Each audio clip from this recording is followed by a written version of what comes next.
আন্দোলন তৈরি করছে, আবার যখন নিরীহ ছাত্র, আমার দেশের ছাত্ররা যখন আন্দোলন করে প্রতিবাদ জানায়, তখন তাদের উপরে লাঠিচার্জ করে।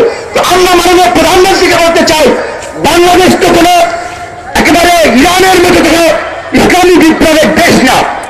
আপনি প্রধানমন্ত্রী থাকা অবস্থায় কথা দিয়েছেন মদিনার সরবরাহে এই দেশ চলবে।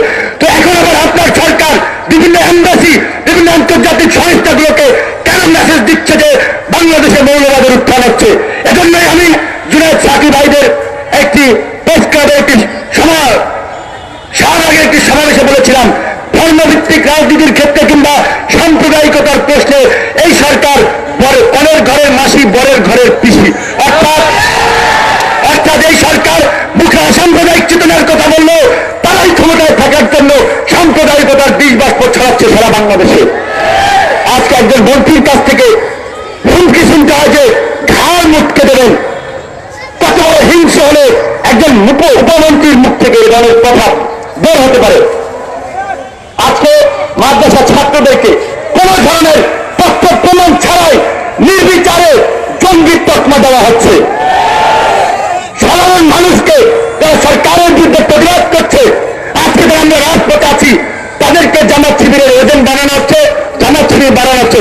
আজকের এই শহীদ মিনার থেকে পছন্দ করে বলছি যে মাননীয় প্রধানমন্ত্রী, আপনি যদি প্রমাণ করতে পারেন আমরা জামাত শিবিরের এজেন্ট বানিয়ে রাজনীতি করি, আমরা জামাত শিবির সাথে রাজনীতি করি, আমরা রাজনীতি করবো না, এই সবার সাথে কথা দিলাম।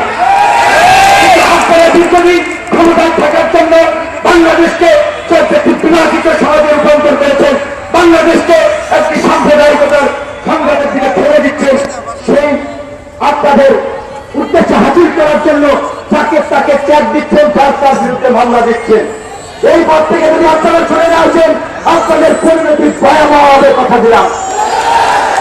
আপনারা জনগণের রাস্তা নাই, প্রশাসনের রাস্তা নাই।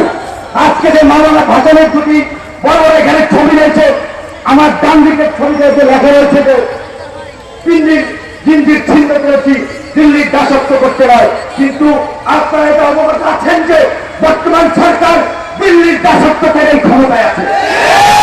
2014 সালের নির্বাচন যখন পৃথিবীর কোন দেশ যখন গ্রহণ করেনি, অভিনন্দন জানায়নি, তখন ওই দিল্লির আরেক উগ্র সাম্প্রদায়িকতার দোষর সেই দিল্লির আপনার ভারতের প্রধানমন্ত্রী নরেন্দ্র মোদী বাংলাদেশে এসে শেখ হাসিনা সরকারকে সমর্থন দিয়ে গেছিল এবং বিশ্ব দরবারে রঙিন তদবির করেছে। অথচ এই সরকার প্রতি মুহূর্তে মুক্তিযুদ্ধের চেতনার দোহাই দিয়ে তারা নানা ধরনের অপশক্তির সাথে আঘাত করে ক্ষমতাকে দীর্ঘায়িত করার পথযাত্রা করে যাচ্ছে। তারা আপনারা নিশ্চয়ই এই কথাগুলো অবগত আছেন। আজকে ছাত্রলীগ, যুবলীগ, স্বেচ্ছাসেবক লীগের নেতা কর্মীরা কি পরিমাণ বিপন্ন হয়েছে আপনারা দেখেছেন। যার তার বিরুদ্ধে যখন তখন সেখানে সেখানে হামলা করছে। মানুষ চা খেতে যাচ্ছে, সেখানে বলছে তারা নাকি নাশকতার প্ল্যান করছে। আজকে বিএনপি বড় রাজনৈতিক দল বিরোধী দলের নেতা কর্মীদের বিরুদ্ধে বেধারকে মামলা দিচ্ছে অন্যায়ভাবে, কোন এভিডেন্স নেই। এইভাবে তারা একটা ক্ষমতায় থাকার ভঙ্গি বিক্রি করছে এবং আমাদেরকে রাজনৈতিক ভাবে বিভাজিত তারা করে রেখেছে। আজকে স্বাধীনতার 49 বছরেও শুনতে হয় যে দেশে স্বাধীনতার সপক্ষের শক্তি এবং বিপক্ষের শক্তি। আপনারা এখানে যারা আছেন, আপনারা বলেন যে এই 49 যার 71-এ জন্ম হয়েছে, এই 49 বছরে যে প্রজন্মরা বেড়ে উঠেছে, তাদের মধ্যে স্বাধীনতা বিরোধী চিন্তা ভাবনা কিভাবে বেড়ে ওঠে? শুধুমাত্র ছুঁড়ে দেওয়া ইস্যুতেই তারা আজকে বাংলাদেশকে বিভাজিত করার জন্যই সাম্প্রদায়িকতা নানা ধরনের অপশক্তি প্রমোট করছে, নানা ধরনের অপসংস্কৃতির সাথে আঘাত করছে এবং এই দিল্লির গোলামি করার জন্য দিল্লির বিরুদ্ধে কোনো কথা বলছে না। আজকে আমাদের সীমান্তে পাখির মতো হ্রাস করছে। আবার আমরা অত্যন্ত উদ্বেগের সঙ্গে লক্ষ্য করছি বিএনপির নেতা কিছুদিন আগে বলেছেন যে বিএনপিও নাকি ভারতের উপরে ডিপেন্ড করছে ক্ষমতায় থাকার জন্য, তারা ভারতের বিরুদ্ধে কথা বলছে না। তিক্ত হলেও কথাটি সত্য যে আমাদের দেশের অধিকাংশ রাজনৈতিক দল ভারতের প্রভুত্বের বিরুদ্ধে, ভারতের দাসত্বের বিরুদ্ধে তারা কথা বলতে চায় না। আমরা আজকে এই প্রজন্মকে বলতে চাই, ভারত, পাকিস্তান, আমেরিকা, চীন নয়, যারাই বাংলাদেশের স্বার্থ দিয়ে ছিনিমিনি করবে, যারাই বাংলাদেশকে একটি উগ্রতার দিকে ঠেলে দেবে, যারাই বাংলাদেশকে একটি সাম্প্রদায়িক রাষ্ট্র বানাতে চাবে, বাড়াতে চাইবে তাদের বিরুদ্ধে আমাদেরকে ঐক্যবদ্ধভাবে লড়াই সংগ্রাম করতে হবে।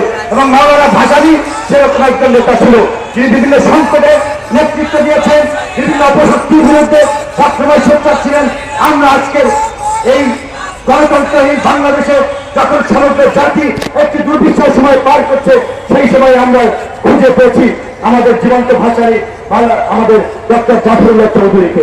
আমরা তাই আজকে প্রধানমন্ত্রী বলতে চাই, হামলা মামলা যতই হোক আপনারা বিদ্যুৎ সন্তুষ্ট হবেন না। আজকের এই সমাবেশের মেসেজ সারা বাংলাদেশে আনাচে কানাচে ছড়িয়ে দেবে এবং ইনশাল্লাহ আমরা আশা করি আজকে যে রাষ্ট্র সংস্কারের দাবিতে আমরা যে বিভিন্ন সংগঠন এখানে একত্রিত হয়েছি, আমাদের সেই পথ চলা সামনের দিনগুলোতে বাংলাদেশকে নতুন পথে দিশা এনে দেবে এবং আমাদের এই সংগ্রাম জনগণের স্বাধীনতার যে মুক্তিযুদ্ধের যে মূল মন্ত্র ছিল সাম্য, মানবিক মর্যাদা, সামাজিক সুবিধা নিশ্চিত করা, সেই কাঙ্ক্ষিত বাংলাদেশকে এনে দেবে। এবং সরকারের প্রতি একটা কথাই বলতে চাই, আপনাদের চতুর্দিকে পালাবার পথ বন্ধ হয়ে যাচ্ছে। টাকা পয়সা আমেরিকাতে